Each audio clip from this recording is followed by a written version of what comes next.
Wall Street Unplugged looks beyond the regular headlines heard on mainstream financial media to bring you unscripted interviews and breaking commentary direct from Wall Street right to you on Main Street. What's going out there? It's May 24th. I'm Frank Curzi, host of Wall Street Unplugged podcast, where I break the headlines and tell you what's really moving these markets. So a lot going on the past week or two, I should say, including the NBA and NHL playoffs, which were awesome up to the conference championships. I think I have to look this up because maybe the first time in history, I don't know if you guys have been watching, I'm a big sports fan, that the two conference finals in the NBA and NHL, which are supposed to be super competitive, right? These are four best teams. They play each other to get into the championships, right? All of those series started out 3-0. Those best seven series. The Lakers got swept by Denver. Miami Heat was up 3-0, but the Celtics actually played really well last night and won. Florida Panthers in hockey. They're an 8 seed. Great story. It's huge here in Florida. It's awesome. We're up 3-0 over the Panthers. Over the Carolina Hurricanes. And then you have Vegas Golden Knights up 3-0 over the Dallas Stars. What's going on? I don't think it ever happened before. Ever. Pretty crazy. But oh yeah, this is a financial podcast. There's a lot going on in that world as well. So there's several big stories going on. The first one is the debt ceiling debate, when the markets fell sharply yesterday. I think Nasdaq fell like 1.3%. Sharply, I'm saying sharply. That's its biggest decline in over a month. Isn't that crazy when you think about it? I mean, Nasdaq 100 is up incredibly and doing very, very well. I think it's accounting for about 75% of all gains in the S&P 500. But hey, now the market's selling off because of the debt ceiling debate. Are we going to come to terms or not? That's the first point. The next one is the Fed. Coming out with minutes in a little while. I'm taping this. But you had the presidents come out, and a lot of these presidents, Fed presidents, are, I don't know why they do this for, because they're all allowed to speak at certain events, and some of them just, contradict each other. Like, you're all in a room. If the Fed's about providing transparency, then shut these guys up. I mean, they're all over the place. And they're like, no, we don't need to raise rates. We got to raise rates. They're just all over the place. But I have to tell you, they've been pretty consistent in their speeches here and there at different events, and they all believe that we're not done raising rates. And saying, we may pause, but it doesn't mean this is the end of the cycle, which the market's not anticipating that. The last thing is, and this happened the past few days early in the week, Monday, Tuesday, we had the markets break through key technical levels, and then we had some pundits on the major financial media networks declaring that this is a new bull market. And that's one of the questions. Is this a new bull market? And a lot of the bulls coming out, this is a new bull market. So let's break these down one by one. It's important. First one's the debt ceiling. Don't worry about it. It's a non-issue. We'll get the deal done. If we don't get a deal done by June 1st, again, if you want to trade the opportunity, if we don't get a deal done. And right now, again, they're saying that the deal's likely to get done. They met on Monday. You saw both of them together with Biden and McCarthy. But as of right now, they haven't seen each other since then. Okay, we're coming close to the date, right, at 5/24. If they don't get a deal done, the market's going to start to crash, and then our wonderful politicians are going to immediately get together and say, okay, we need to sign a deal, just like they did with TARP when they play tough. The drama of this event makes sense since we're no longer in earnings season. There's not a lot going on in terms of stories in the financial media. And these financial media channels, remember, they have to have stories for, 24/7 and make them exciting so you're watching the TV so they can pay for advertising. Not saying that debt ceiling is not a big story, but it's going to get done. Okay, it's going to get done. You're not going to be like 3 years from now, shit, we should have sold that the whole... It's not like you're going to see, blood in the streets. The U.S. completely failed and everything's horrible. And, just the fear of the government shutdown kind of makes me laugh. Since Social Security is going to get paid, Medicare, Medicaid gets paid, it's going to continue to get funded. It's not a total shutdown. Again, it's not like everybody's going to lose their job in the federal government and riots in the street and they all quit and the United States is over as we know it, right, as a country. No, that's not... Again, that's what they want you to believe, but it's not, right? You're going to see some of these employees not getting paid, and then if the deal takes another 2 weeks or a week to deal, then they all, give them back pay and stuff like that. No one's going to get fired or nothing like that. Again, it's You want to get it done. It's so big and it's crazy. You don't want to. We're getting to levels where we've always been through this numerous times over the past 10 years. And a couple of times we did shut down. But now it's getting more serious because when you have the level of debt that we have at $31-32 trillion, when we're paying $1 trillion just in interest, because we didn't anticipate 2 years ago, even a year ago, that interest rates were going to rise by 1,900%. Okay, now, if you're looking at the interest on this debt, it's over $1 trillion, which is bigger than Social Security, which is bigger than defense spending, right? Stuff that I covered. This is serious now. You got to stop fucking spending these politicians. It's getting to be stupid. I mean, seriously, come on. You got to curb spending. You can't just hand $5 trillion to these guys, to Congress, and expect them to do good. There's no consequences. They're all going to pay their own pockets. That's what they do. They're politicians. They're going to do everything in their best interest. Even though they're supposed to represent us, they don't do that. We all know that. They don't. They don't care about that. Okay, they can't run a business. There's no accountability. No one's going to get fired. I mean, again, I always say post office is a good example of something that's failing and loses, $5-6 billion a year, yet companies like UPS and FedEx could, printing money, get not as much money now with the economy a little bit weaker because there's accountability. You're going to lay off employees. You got to make numbers. You don't have to make numbers when you're the government. You can just keep spending and spending and spending. That's why we spent $5 trillion over the past 20 years on ways to find alternative energy and solar and whatever. And what did it do? What is it? I think it's 85% is fossil fuels. And over those 20 years and $5 trillion, what has it done? It's now at 83% in terms of how much oil that we're using compared to those alternative energies. $5 trillion. Okay. If you're a business, that would never ever happen. But the government, they can continue to spend. They're going to spend another $5 trillion on climate change. Whatever. Don't want to go too much down that rabbit hole. I'm going to piss off a lot of people. But there will be a deal, just like what we saw, remember, with tariffs in 2018, towards the end of 2018. And I looked on Google and, we wrote a really good paper about this saying you don't have to worry. It's a 10-page paper. Got a lot of new subscribers into it. It was a free thing that I gave out. I said, stop worrying about it. This is all bullshit. I mean, there's 150 million stories when you look at Google. That's how many stories are written about it. About China, U.S. no longer being trade partners, going to threaten trade. Holy shit. And China was talking this big game in the U.S. I mean, China has to talk a big game. They can't say, okay, U.S., whatever you want. But basically, we had them by the balls. And we have the largest economy in the world. We're their largest trading partner. Their economy would be absolutely destroyed. Absolutely destroyed. I mean, they can't go out and sell all their treasuries or anything like that. They can't, right? So we can buy goods from any country. It costs more. Right? I mean, rare earth metals, yeah, that's something, right? So whatever. But, when you look at the pieces, China has no choice. And when we're the largest consumer in the world, you want to be the largest consumer in the world, right? Because you could buy those products anyway. We will pay more money outside of China, and that's fine. And labor and stuff like that. But it was really a non-issue, but not to the markets, because the stocks fell 20% in a 4-month period. And we used it as a huge buying opportunity. We said, guys, buy. This is going to not be a non-issue. Is that an issue today? Was that an issue in 2020? Not really. I mean, COVID was a big issue. We used it as a buying opportunity in our newsletter, recommend a new stock, did well. But again, when you were listening to that and it's constantly pushed down your throat and everything that you see in every major paper, everything, all, the normal shows that you watch in the morning to have fun and Today's Show and all this, Good Morning America. Again, that's what they were focusing on, scaring the shit out of you. And that's okay. But try to use things like this to your advantage. Because right now, debt ceiling, it could be a great trading idea. Maybe we default on our debt for a week or two. Maybe get a debt downgrade, maybe.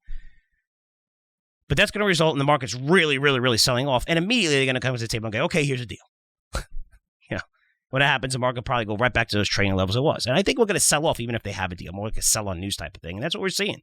We're not just seeing it here. I don't know if you saw the markets over the past 24 hours overseas as well. Really, really came down. And now we're seeing pressure on the markets as well.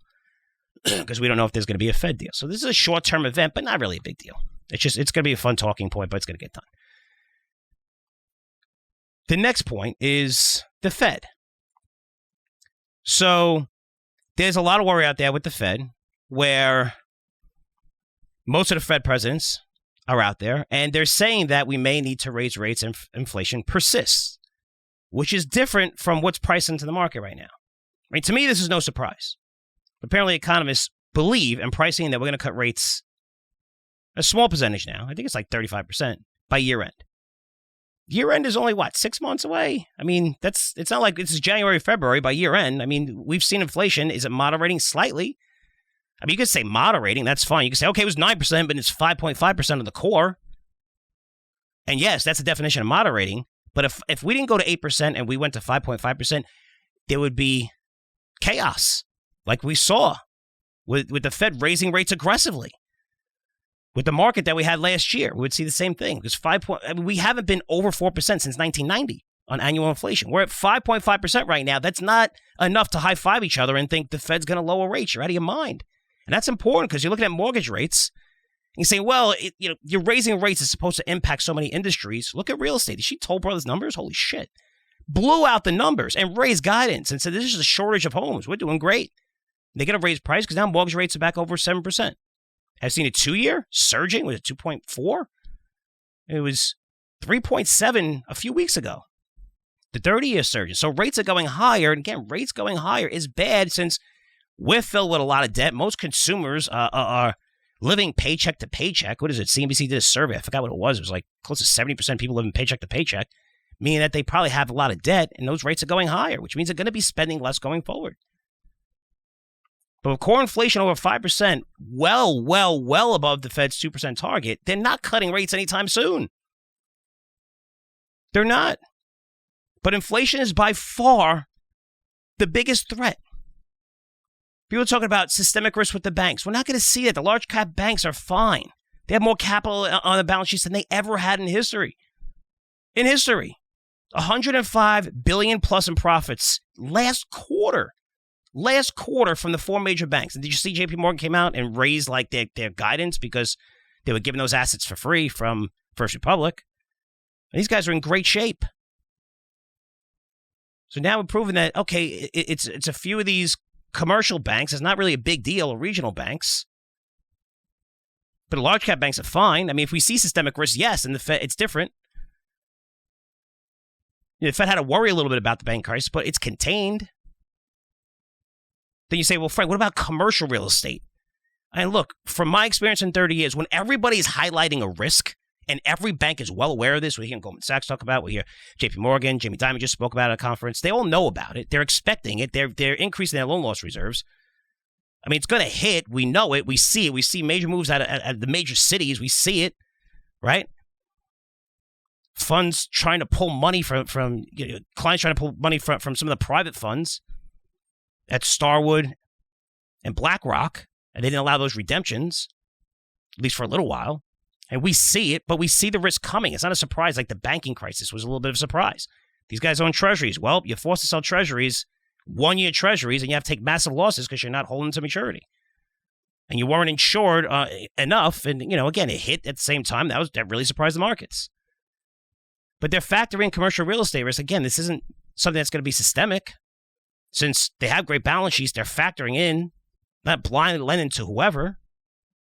But the banks are preparing for this. So when you look at the Fed, what's the biggest threat? If they see something that has systemic threat, they're going to focus on it. But right now, we don't. So inflation, by far, is our biggest threat. Because the Fed has little power when we have high inflation. It can't lower rates to stimulate it can't buy bonds like it did for 10, 12 years after the credit crisis. So to get no help from the Fed like we did in 2009 during credit crisis. They bailed out everybody, and they made a fortune off of it, which I always argued since then was the worst thing in the world, that the Fed made so much money. If the Fed lost money, it'd be different. The fact that they made so much money is the reason why they spent trillions this time around during COVID, during the lockdowns. But the Fed was there in 2009. They were there in, at the end of 2018 when the markets started coming down tariffs, and then we had 2019 in the middle of it. But in 2019, if you look at earnings, they peaked. Earnings peaked in 2019. I think we would have been in a recession in 2020 without COVID. Earnings peaked. They were not expected to grow year over year. Valuations were at 19 times forward earnings, seeing slowdowns everywhere. We could have hit a recession going forward. But what did the Fed do? They lowered rates again. And then what happened? We all know mid-2020, providing trillions in liquidity when we were forced to lock down due to COVID. So you always had the Fed there, the Fed. They put a bid under this market forever, no matter what. Just any growth name, if it goes down, just buy it. You're going to be fine. It's going to go higher. It's going to come back. Don't worry. You have free money. Those days are over. They need to get inflation under control, and it's not. It's not under control right now. Again, you could point to different things that you're going to show inflation's moderating, but I can point to so many different things that are not. And the main thing is consumers. And if you take all the bills that you pay right now, you can't tell me your bills are much, much lower than they were last month. Maybe you're getting help from energy because that's coming down a little bit, but electricity prices are going up again. Healthcare prices are going up again. Food prices in some areas, eggs went up so much that they're coming down. But still, you see in some areas where food prices are staying at insane prices. But if the Fed is serious, and there's no indication that they're not serious about this, since Powell said it a million times, nobody wants to take his word for it. If they're serious about getting inflation back to that 2% target, that's not going to happen until at least mid-2024. I mean, Goldman Sachs doesn't think it's going to happen through 2024. Their estimates for 2.7, I believe, 2.6, 2.7% inflation in the CPI at the end of 2024. So, someone asked Powell a question. If we get to 3%, are you going to be good? He said, no, absolutely. It's not even on the table. It's got to go back down to 2%. But the only way that we would see this is if we have a huge collapse in the markets, then maybe people are really going to curb spending. Pricing is going to come down.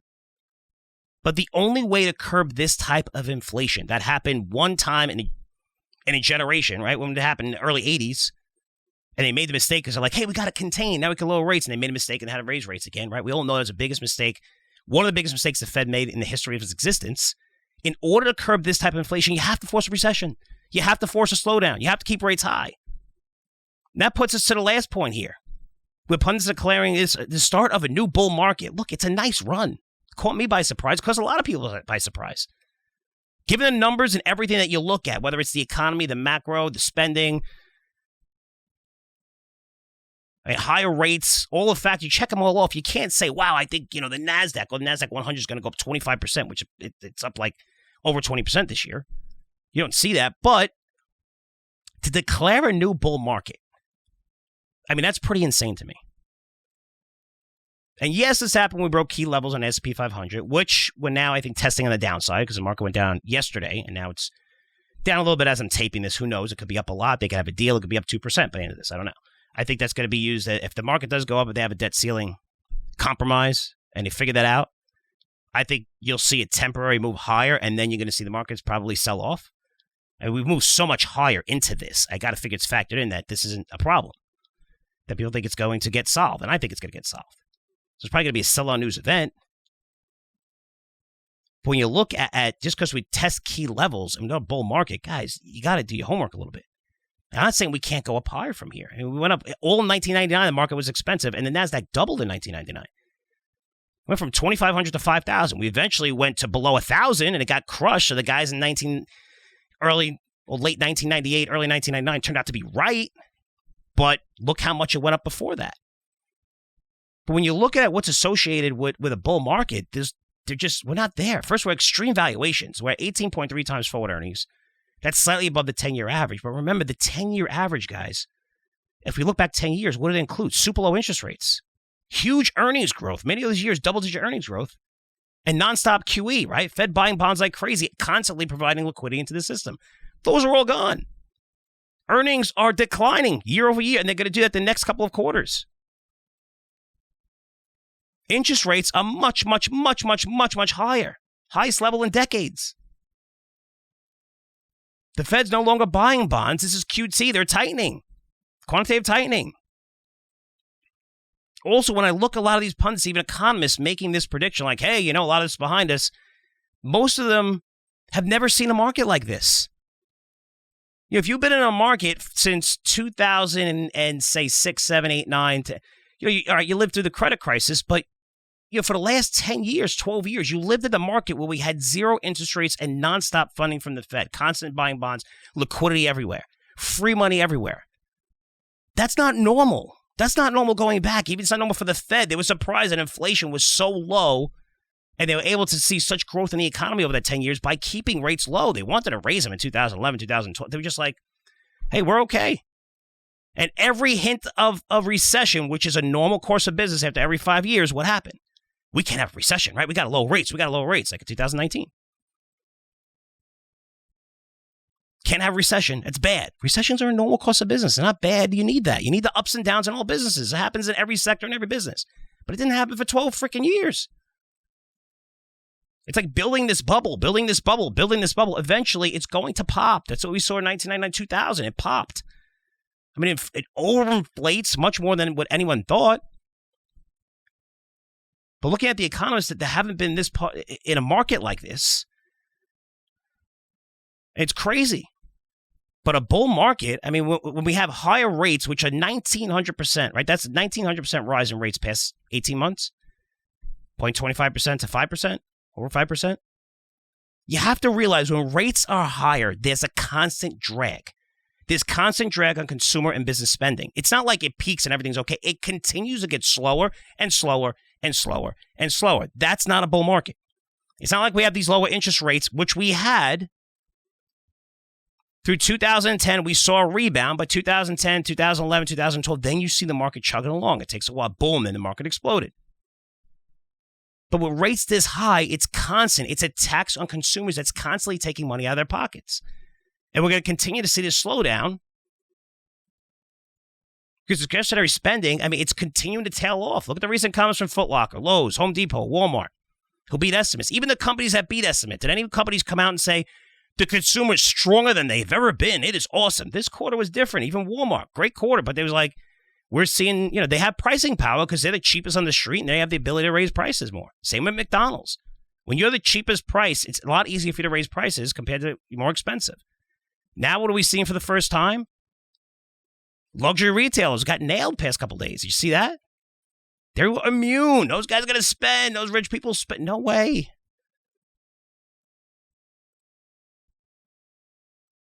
So when you look at this, the consumer's not spending that much. You're seeing more defaults, more loan loss provisions. They're raising loan loss provisions at all the banks. You're seeing this. I mean, Harley-Davidson as well said they don't have enough people to just not paying their bills and trying to get all those motorcycles back and repossessed. They don't have enough people. For the past couple of years, everybody seemed like a millionaire. You could spend as much as you can. Now they're sitting on major, major debt. And if you look at that debt, they're paying much, much higher on that debt. And that's a continued drag. This isn't like, this bull market and you have this constant bid underneath the market and it's tailwind. This is a headwind that's here that's not going away anytime soon. We're not going to see rates go lower and much lower from here because we still have inflation at over 5%. Again, high credit card rates, high inflation, more layoffs, wages peaking. It's going to get slower and slower and slower. And Morgan Stanley put out a great report, and this is from yesterday. And we're just highlighting a few things and just looking at certain things where the forward multiple is at the 89th, 90% percentile. And this is going back to 1985. So that's how expensive they have as stocks. And you see whenever that's expensive, going back when it was 2001, right? When you look at another peak in 2007, right before the market crashed. I mean, they have some great charts here. Margin compression. And you see margins come down a ton. I mean, they have a great chart here. I'm going to put this on YouTube, so I'll show this. And this chart's awesome. So it's margin compression, if you're not seeing this and you're just listening. There's a material drag on earnings per share growth. And it says our negative operating leverage thesis, they say, is playing out because they're bearish on the market. If you look at this chart, it goes back to 1998. And it's in blue and yellow. And the yellow highlights the margin compression. And there's 3 periods where you saw the biggest margin compression, which we're starting to see now is the 4th period. The first period they go back to, which is the biggest margin compression, was 2001, right? That's when the market crashed. Then the other one was 2008. Again, market crashed. Then they have in 2000, during COVID, the market crashed. Now we're seeing the same thing in 2023. Margin compression coming down. It's not like I'm picking and choosing. And I mean, these are, if you look at this chart, it's pretty amazing. And these are just 4 areas that you'll look at and you'll see it. And that area at the end is highlighting how we're seeing the same pattern play out. These are not associated with a bull market. Again, maybe we go up higher, but you can't tell me this is the start of a bull market. They're showing how high-end consumer spending is starting to fade. Tighter lending standards tell us a contraction is likely coming based on their charts. And they have a lot of good stuff here through their report. Again, these things are not associated with a new bull market with much higher rates. It's going to continue to be a drag on consumer spending. So be careful here, guys. I know I've been saying that. The market has been, look, it's concentrated in just a certain area. If you look at the rest of the market, even ex-financials in the S&P 500, they're also trading at like 18.5 times forward earnings. They're expensive too. So I'm not saying we can't go a little bit higher from here, but the start of a bull market, meaning go all in, we're fine. I mean, we're not like 2011. We don't have low interest rates. What are the tailwinds behind us? Because we broke a technical level? Be careful, because technical levels work until they don't work anymore. It's not like you broke it, it's gone. Those are trading patterns. When you look at the next year and where interest rates are going to be and how high they're going to be, tied to lending standards. Okay, the only way this works is if we see a collapse, a total slowdown in the market, with the Fed is doing everything in its power to push this agenda, and it hasn't really been working too much. It's only working slightly because there's just trillions and trillions still in that system, which is something we never experienced ever in history, trillions. And we even started spending another $5 trillion or $4.5 trillion after we reopened. And this is in 2021 with all asset prices. You look at a home price, you look at the stock market, you look at collectibles, you look at assets across the board, we're at all-time highs, and the government's still spending trillions into the market. And they're wondering why inflation is remaining stubbornly high. Really? How are you going to remove that much money from the market without there being cracks like we saw with the banking system? So be careful here. Continue to protect yourself. You can buy puts. We have Money Flow Trader that does that. And again, the performance of that hasn't been that good. Been amazing during COVID, amazing last year. But it's coming. There's just not a lot of catalysts here. But for you to, you could say, hey, I think the market still has like 5% upside here, maybe 10% upside. To declare a new bull market, come on, man. You can't go on TV and say it to regular folks. I mean, that's if you're saying it's a new bull market, you're saying everyone go all in, we're fine. There's just too much risk out there. And you have to protect yourself. There's great ideas out there, a lot of names, especially small caps. Small caps have underperformed NASDAQ stocks by, and even if you're looking at the NASDAQ 100, I think it was 25% to 3% year to date. I've never seen that big of a discrepancy ever. And some of the small caps are down 70, 80%. I'm finding lots of ideas. One of them was Kohl's, who just reported great earnings. I know Kohl's, shitty, garbage, but when you look at the valuation and the fact that they own real estate and hedge funds were looking to pay 100% higher for this name, trying to buy it when it was 100% higher from here 6 months ago, that's a good buy to me.